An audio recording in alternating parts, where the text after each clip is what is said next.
แผลแม่นการฉีกขาดของเนื้ออ่อนในร่างกายเช่นหนังก้อนซีนเส้นเลือดบาดแผลพาให้เลือดออกได้และเป็นประตูเข้าของเชื้อพยาธิสู่ร่างกายของคนเฮาบาดแผลแบ่งออกเป็น4ประเภทคือ 1. บาดแผลด้วยของมีคมแผลนี้เกิดด้วยถูกของมีคมเฮ็ดให้เป็นบาดเช่นมีดผ้ามีดแทงง้าวบาดแผลนี้เมื่อก่อนเกิดขึ้นจะมีเลือดไหลออกมาโลดเพราะเส้นเลือดถูกตัดขาดเราจะรู้ได้ว่าแม่นบาดแผลของมีคมโดยสังเกตเบิ่งแคมปากบาดนั้นจะเสมอและเพียงกัน 2. บาดแผลฉีกขาดบาดแผลนี้ด้วยเครื่องจักรทับหนีบสัดกัดหรือถูกระเบิดแคมของบาดแม่นจะกว้างและบ่สม่ำเสมอกัน 3. บาดแผลที่ถูกลอกบาดแผลนี้เกิดจากการถูไถลากแก่หรือขูดเกาเช่นนักกีฬาล้มเฮ็ดให้เลิ่นลอกหรือถูกห้อยคัน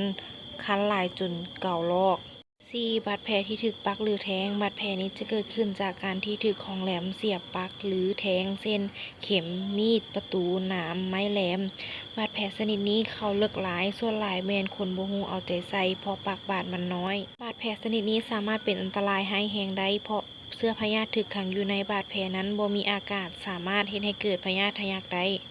การปิ้นปัวบาดแผลที่มีเลือดออกน้อยที่บ่สำคัญ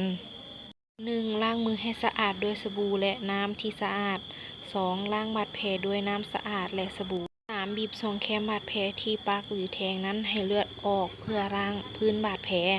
4. ทาบาดแผลด้วยเหล้า90แล้วทายาแดงหรือยาดำถ้าบาดแผลสำคัญให้หำด้วยผ้าปกบาดแผลที่อาเชื้อ 6. ถ้าหากว่าบาดแผลนั้นไข้แดงร้อนเจ็บหรือเป็นหนองแนะนำให้คนเจ็บไปโรงหมอ